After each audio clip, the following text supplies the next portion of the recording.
예, 오늘 시편 105편은 역사시에 해당합니다. 역사시라는 건 이제 역사를 다룬다는 뜻이겠죠. 오늘 시인은 이스라엘 역사를 다루고 있습니다. 특별히 이스라엘 역사를 다루면서 언약의 신실하신 하나님을 노래하고 있습니다. 하나님은 이스라엘 백성들과 언약을 맺으셨죠. 그 약속이, 그 언약이 이스라엘 역사 속에서 어떻게 성취되는지를 이 시편은 기록하고 있습니다.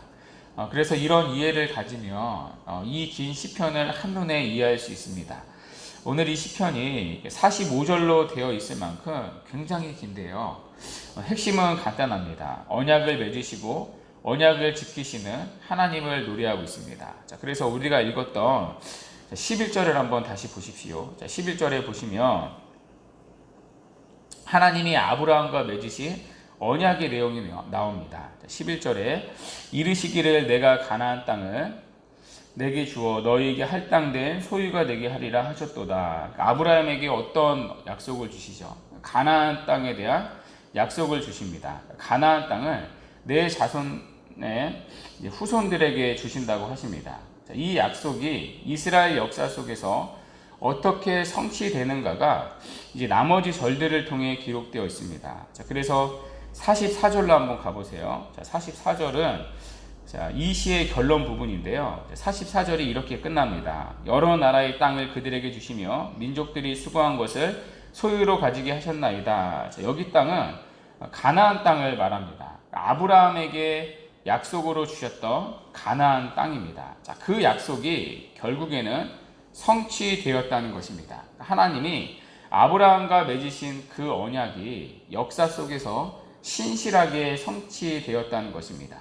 자, 이 흐름을 잡으면 이 시편 105편은 다 이해한 것과 같습니다. 자, 그래서 이 시는 이스라엘 역사 속에서 언약을 맺으시고 언약을 지키시는 하나님을 찬양하는 시입니다. 자, 이런 이해를 가지고 오늘 시편을 살펴볼 텐데요. 자, 먼저 9절을 보시면 1절부터 6절은 찬양으로의 부름입니다. 하나님을 찬양하자는 부름으로 시작되고 있습니다. 이어서 7절부터는 이제 이스라엘의 역사가 쭉 나오는데요. 한 절씩 다 살펴보기에는 시간의 제약이 있고요. 어렵지 않은 구절이니까 구조로 이제 끊어서 우리가 살펴보도록 하겠습니다. 7절부터 15절을 보시면 이스라엘의 족장 시대가 서술되어 있습니다. 9절에 보시면 아브라함이 나오고요. 또 이삭이 나오고요. 11절에 보시면 10절에 보시면 이제 야곱이 나옵니다. 이들이 나오는 이유는 다른 게 아니겠죠. 이들은 하나님의 약속을 받은 자들이기 때문입니다. 먼저 아브라함이 하나님께 땅에 대한 약속을 받고요. 그 약속을 이삭이 이어받고요. 또 그 약속을 야곱이 이어받습니다. 이어서 16절부터 23절까지는 이제 요셉의 이야기가 나옵니다. 이 요셉의 대목에서 우리가 주목해야 할 표현이 하나 있는데요. 17절에 보시면 그가 한 사람을 앞서 보내셨다고 말합니다. 여기 그가는 하나님을 말하겠죠. 하나님은 요셉을 앞서 애굽으로 보내셨다는 것입니다.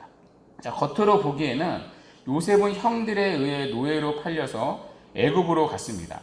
겉으로 보기에는 요셉은 형들에 의해서 팔린 거죠. 억울하고 분한 상황인 거죠. 그러나 하나님이 요셉을 애굽으로 보냈다는 것입니다. 팔린 게 아니라 보낸 거죠. 누가요? 형들이 아니라 하나님이요. 이유는 이스라엘을 구원하시기 위함입니다. 억울해 보였던 요셉의 종살이와 옥살이가 이스라엘을 구원하시려는 하나님의 큰 섭리, 큰 그림이었다는 것입니다. 이런 요셉의 일생을 통한 하나님의 섭리가 16절부터 23절까지의 내용입니다.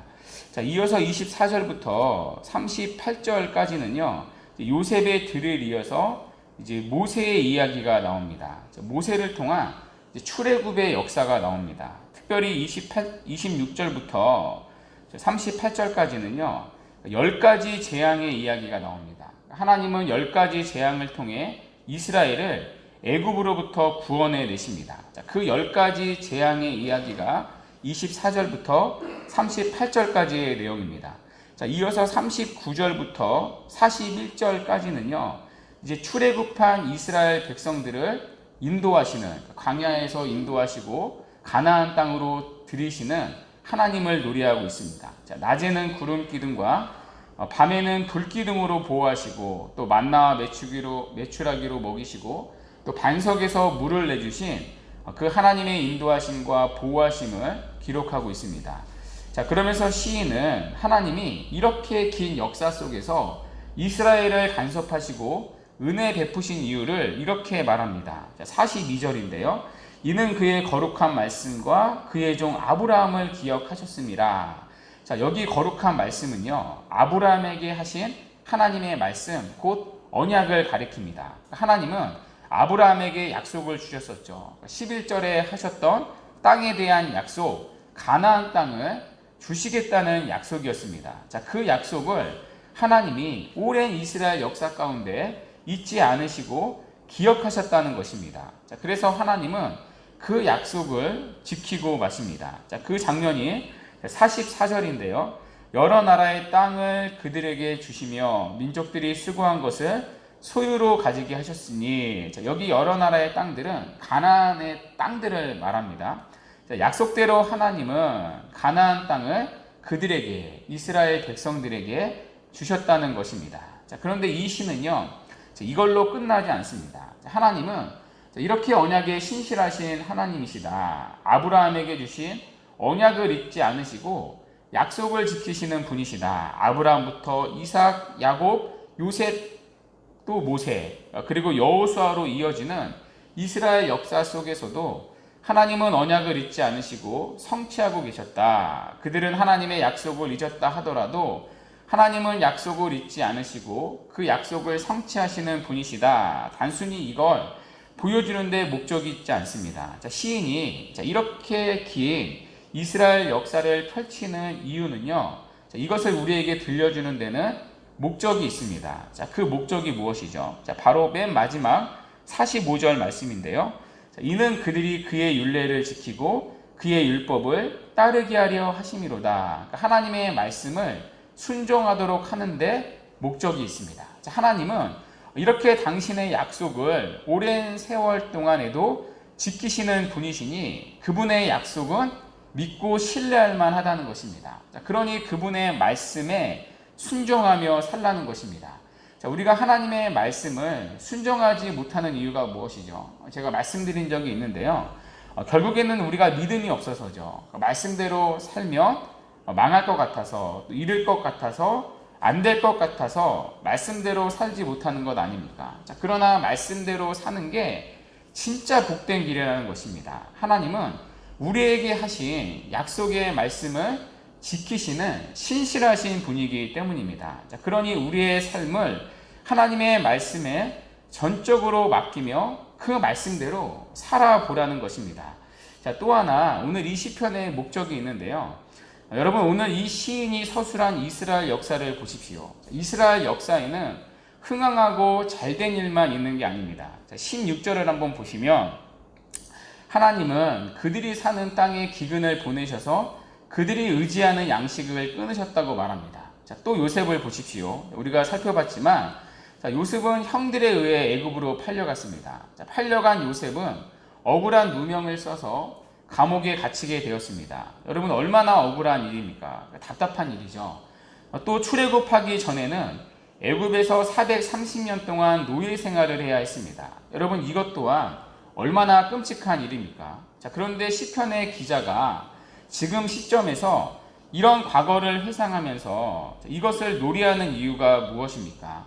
자, 그들이 의지하는 양식을 하나님이 끊으실 때 이해가 안 됐는데 돌이켜보면 그 고난이 그들을 애굽으로 인도하여 번성하게 하는 하나님의 섭리였다는 것입니다. 430년 동안 노예 생활할 때도 하나님이 이해가 안 됐는데 돌이켜보니까 하나님의 은혜였고, 또 요셉이 갇혀서 너무 억울하고 분했는데 그것도 돌아보니까 하나님의 연단의 시간이었다는 것입니다. 자, 그러니까 지금 현재 고난을 당해도 이 현재가 미래의 시점에서 과거가 되면 이것도 하나님의 은혜라는 사실을 고백하게 된다는 것입니다. 자, 그리고 앞으로 미래에 어떤 일이 닥칠지 모르지만 그 일도 하나님이 다스리시는 일이라는 것입니다. 그 모든 일들이 하나님의 뜻을 이루는 신실하신 하나님, 그분의 계획 안에 있는 일이라는 것입니다. 자, 그래서 시인은 4절에서 이렇게 말합니다.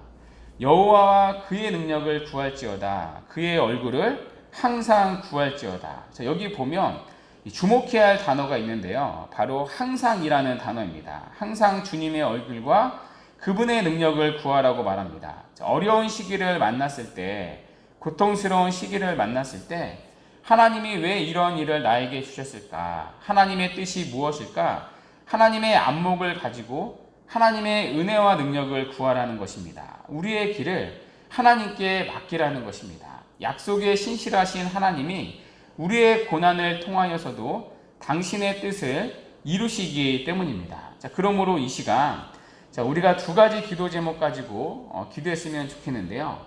자, 하나님은 오늘도 약속에 신실하신 분입니다. 자, 그러니 오늘도 하나님의 약속의 말씀을 붙들며 살게 하옵소서. 자, 또 한 가지는 우리가 당하는 현재 고난도 돌이켜 보면 하나님의 은혜이고 연단의 시간입니다. 자, 그러니 원망과 불평으로 고난의 시간을 낭비하지 않게 하옵소서. 고난 가운데도 하나님을 신뢰하고 그분의 은혜와 능력을 구하며 살게 하옵소서. 하나님 앞에 우리의 길을 맡기게 하옵소서. 이 두 가지 기도 제목을 가지고 이 새벽 기도하심으로 오늘도 말씀 안에서 승리하며 살아가는 복된 은혜가 우리 모두에게 있기를 간절히 바랍니다.